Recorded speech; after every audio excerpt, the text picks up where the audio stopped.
Welcome to Bayes University, Abuja, Nigeria, with a legacy of excellence and a vision for nurturing future leaders. Bayes University is in a league of its own. We're all about our people, processes, and technology. Bayes is one of the highly rated universities in Nigeria in terms of product quality standards. We don't just produce graduates, but groom people into employers of labor. And it has made us understand that learning is all about three things. We learn, we unlearn, and we relearn. Bayes University Hospital offers a range of specialized services equipped with the latest technology, manned by a team of trusted professionals. And now, our vision extends beyond our walls with the Baba Ahmed University in Kano following our lead. Join us at Bayes University and invest in your future today. Bayes University is the institution where you will get the best value for money education in Nigeria. Bayes University. Learn to live.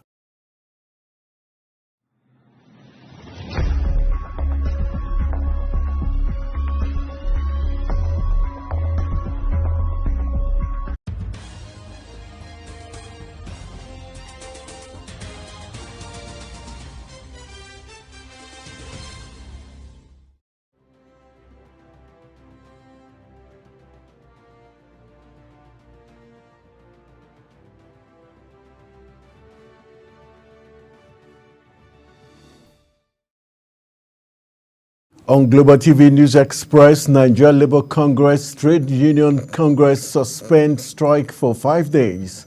President Tinubu says Federal Capital Territory infrastructure development is priority for his administration. Pleased to establish a full drone system to aid security. On the foreign scene, Biden to unveil immigration order limiting asylum seeker crossings. In sport, Osimhen's €12 million salary scaring English Premier League suitors' dream. Hello and welcome to all our viewers in Nigeria and around the world to News Express on Global Television. We are live in the nation's capital, Abuja. I am Anthony Momodu. An appeal has been made to the federal government to make life affordable and meaningful. The appeal was made by some Nigerians interviewed on the impact of the suspended strike actions and their expectations from the federal government. Queen Agaba has more. The impact cuts across board from political to economical, social. Literally everything is coming to a halt. There's definitely the need for a review of how civil servants are paid, not civil servants, even the entire citizenry. Government should review it so that Nigerians will be well paid, and then everybody should do their best in their corners. A lot of people did not come out. Workplaces shut down. There's no light. There's little or no businesses moving, and so it's really having a negative impact. The economy is at a very critical level and stage now, and then I expect that a lot should happen. If they resolve their differences, things will change. The problem is not increasing salary. The problem is making life more affordable and meaningful for the citizenry. The more you actually increase price, the more you increase inflation.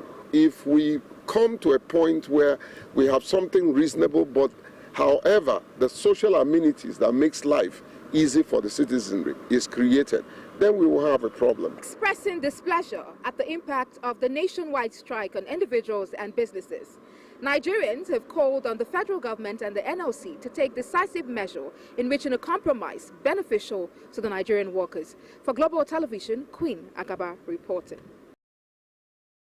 President Bola Tinubu has restated his administration's resolve to continue prioritizing infrastructure development in Abuja, the nation's capital. Tinubu stated this while commissioning the expansion of the Outer Southern Expressway from the Villa roundabout to Ring Road 1 in Abuja.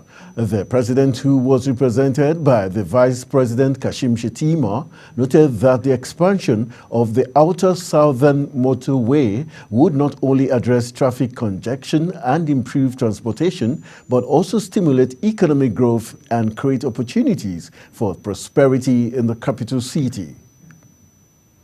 Members of the organized labor, comprising the Nigerian Labour Congress and the Trade Union Congress, suspended their strike for 5 days, a leader of the NLC told our correspondent in Abuja. The centers are expected to issue a statement shortly before the commencement of negotiations with the government. The strike, which commenced on Monday, was called to protest the failure of the federal government to approve new minimum wage by May 31st, as well as its failure to reverse the hike in electricity tariff. The National Association of Nigerian Students, NANS, has called on the federal government and labor unions to act with reciprocity while advancing the cause of the new minimum wage for Nigerian workers. The national president, Comrade Lucky Emonefe, made the call on Tuesday in a statement he endorsed to comment on the ongoing face-off between the government and the organized labor. He also called on the National Assembly and the Federal Executive Council to treat the demands of Nigerian workers in the same light with patriotism, considering the present economic reality in Nigeria. Protesting workers under the edges of the Nigerian Labour Congress and the Trade Union Congress has shut down government building at the Federal Secretariat in response to the ongoing industrial action against the minimum wage. Our correspondent Edikan Michael, who monitored compliance, observed that the areas were deserted as workers decided to stay back home. Solidarity forever! Solidarity forever! For the union makes us strong. Despite earlier pleas from the federal government for consideration, organized labor has withdrawn their services in a nationwide strike to push for a new national minimum wage for workers. The government have to respond to the call of the workers, because I'm a Christian. The Bible confirmed that even the animal you use to produce your crop, you have to feed it well. The workers are those who produce or who make productivity in an economy and in the country, and the workers must be taken care of. It's not fair at all, because even this money that they say they are paying us cannot feed our dogs. When you go to collect food for dogs, you pay exorbitantly for dogs. My salary cannot even feed a dog in their own house. We are tired of this nonsense and the jamboree going on there. We are really tired. So now we want the government to dance to our music, to come to our aids, because people are dying. There's no justification for that 60,000. It's an insult. It's an insult to us to say 60,000 will be a minimum wage. Benson Opa, Head of Information and Public Affairs, NLC, said they decided to take the decision following the failure of the Tinubu-led federal government to dialogue and engage stakeholders within the organized labor to resolve the minimum wage. He did his best, but quite unfortunately, his best was not deep enough. He put literally nothing on the table. He simply asked us to go back, suspend the intending strike action, give them 8 weeks to plead with the president to see whether he will be able to add 1 or 2 naira to the 60,000 it has already offered. A member of the monitoring committee insists that the 60,000 figure is unsatisfactory by labor representative. Offering us 60,000 naira is something that we see as highly insensitive, highly unreasonable with respect to the current high cost of living in the country. With today's strike by NLC and TUC, the labor centers their pressure to the government into offering a higher minimum wage. Both congresses are insisting on the 494,000, which they consider adequate to reflect the current rising cost of living. From the Federal Secretariat, Abuja, Edikan Michael reporting for Global TV News. The Nigerian economy was partially paralyzed following the nationwide strike embarked upon by the Nigerian Labour Congress and the Trade Union Congress. The nation's power sector, banks, ports, hospitals, schools, government ministries, departments, and agencies were all shut down following the Labour Union strike. The labor unions declared the strike after it failed to reach an agreement with the federal government on the new minimum wage. And now to security matters. The Inspector General of Police, Kayode Egbetokun, says the Nigerian Police Force will soon establish a full drone system to tackle the nation's security challenges adequately. Egbetokun said this while delivering the first Distinguished Personality Lecture organized by the Third Fund Center of Excellence in the Multidisciplinary Studies University of Ibadan. Egbetokun said although the force already had a drone, it would now establish a full drone system to capture everywhere in Nigeria from its headquarters in Abuja. The Manufacturers Association of Nigeria, in conjunction with the federal government, ministries, departments, and agencies, is set to host a manufacturers summit aimed at profiling solutions to the myriad of challenges confronting the manufacturing sector in the country. The summit, which is in partnership with the Presidency, Ministry of Industry, Trade and Investment, the National Institute of Policy and Strategic Studies, and the EY, will hold from June 4th to 6th, 2024 at the Banquet Conference Hall, State House, Abuja, with the theme Rethinking Manufacturing. You're watching News Express coming to you live from Nigeria's capital, Abuja. We're on Star Times, channel 276. Kindly follow us on all social media platforms using @Global TV NG and other handles now showing on your screen. When News Express returns, Organization of Petroleum Exporting Countries extends oil production cut. These and other stories coming right after this break. Do stay with us.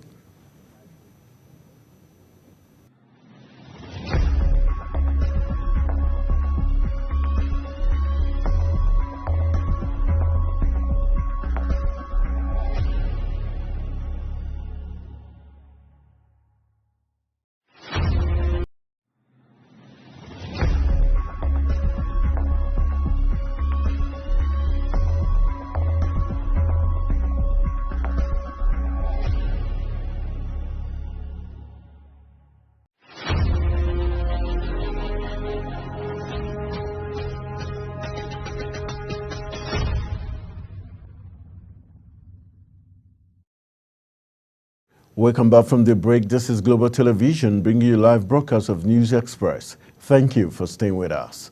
On the foreign scene, Israel's military says it has established the death of 4 more people abducted by the Hamas on 7th October. It says the 4 were killed while together during an Israeli operation in Khan Yunis in southern Gaza, adding that their bodies were still being held by the militants. The men were named as British-Israeli Navdak Poplewell, 51, Champeri, 79, and Yoram Mitzgar, 80, and Amiran Cooper, 85. President Joe Biden is expected to announce an executive order that would effectively shut down the U.S.-Mexico border to asylum seekers crossing illegally when a daily threshold of crossings is exceeded, a sweeping and controversial proposal that is likely to receive fierce pushback from progressives and immigration advocates. The executive action would mark a significant attempt by Biden to address head-on one of his biggest political vulnerabilities just weeks before the first presidential debate with former President Donald Trump. Trump has made hardline immigration policies a cornerstone of his campaign. United States President Joe Biden has referred to his opponent and former President Donald Trump as a convicted felon for the first time. Trump was found guilty by a New York jury of falsifying business records to cover payments made to a porn star ahead of the 2016 presidential elections, making him the first American president to be convicted of a crime. Biden, who spoke with a small group of donors at the fundraiser in Greenwich, Connecticut, said for the first time in American history, a former president that is a convicted felon is now seeking the office of the presidency. The U.S. president also described Trump's attacks on the U.S. justice system as reckless, adding that the former president and his allies' unsupported allegations that the case was rigged were more dangerous. In business, the Presidential Fiscal Policy and Tax Reform Committee has unveiled their plans to transition from monthly to daily disbursement of allocations across the 3 tiers of government. This is in a bid to revamp the Federation Account Allocation Committee disbursement mechanism. The committee's chairman, Taiwo Oyedele, disclosed this while speaking at a public consultation workshop in Abuja. Under the proposed reform, the Federal Account Allocation Committee will adopt a daily disbursement strategy, a departure from the traditional monthly allocation meetings. The chairman of the Dangote Group, Aliko Dangote, says international oil companies in Nigeria are not ready to 650,000 barrels capacity oil refinery. According to him, international oil companies were used to exporting crude for foreign exchange and they were not ready to stop. Dangote said, though, the Nigerian National Petroleum Company Limited was doing its best to supply feedstock to the refinery, the IOCs wanted to sell outside the country. The Organization of Petroleum Exporting Countries and its allies on Sunday agreed to extend its current oil outputs voluntary cuts till the end of 2025. OPEC disclosed this at its 37th OPEC and non-OPEC ministerial meeting. A statement released by the organization said. It said the meeting was conducted to reinforce the precautionary efforts of OPEC countries, aiming to support the stability and balance of oil markets. The chairman of the Presidential Tax and Fiscal Policy Reforms Committee, Taiwo Oyedele, has said the proposed plan to increase the value-added tax from 7.5% to 10% will be implemented in phases. Oyedele stated that the VAT revenue sharing formula had also been reviewed to increase state collection rate from 50 to 55%, local government area to 35%, and reduce federal government rate to 10%. Data from the Central Bank of Nigeria shows that the nation's foreign exchange reserves have fallen by $1.8 billion in 10 weeks. As of May 29, 2024, the country's forex reserves stood at $32.69 billion, down from $34.44 billion as of March 18. This decline signifies a drop from the $36.1 billion recorded in May 2023. The reverses have been declining steadily. The reserves have been declining steadily over the past few months, with a total decrease of $3.4 billion since February 2024. In the face of Nigeria's struggles to stabilize its exchange rate, the Naira has failed to make the list of representative exchange rates for selected currencies for June 2024, published by the International Monetary Fund. The list, which includes currencies from around the world, features several African countries such as the Algerian dinar, Botswana pusa, Mauritania rupee, and South African rand. And jumping into the exciting world of sports, the Super Eagles camp in Uyo did not grow beyond 15 players on Monday, as 8 of the players, Semi Ajayi, Bright Osayi Samuel, Calvin Bassey, and midfield Frank Onyeka, forward Paul Onuachu, Maduka Okoye, Alex Iwobi, and Ademola Lookman were left stranded in Lagos and Abuja respectively due to the ongoing strike action by the Nigerian Labour Congress, which grounded flight operations. Ajayi, Osayi Samuel, and Bassey could not board the connecting flights from Lagos to Uyo, while Onyeka and Onwachu were held up in Abuja. Nigeria's Super Falcons star Jennifer Echegini has won the eBay MVP award for the best under-23 player in the women's Serie A. The Juventus star got the recognition given to the most outstanding young talent in the league. Echegini, who started her youth career in Arsenal before having a short spell with 2 clubs in the US, arrived in Turin in January and hit the ground running. Victor Osimhen's 12 million euros net annual salary at Napoli leaves in the balance his dream of moving to the English Premier League this summer. The 25-year-old has, for the past 2 years, been linked with Arsenal, Manchester United, Newcastle United, and Chelsea, who are no longer inclined to sign him due to his huge salary.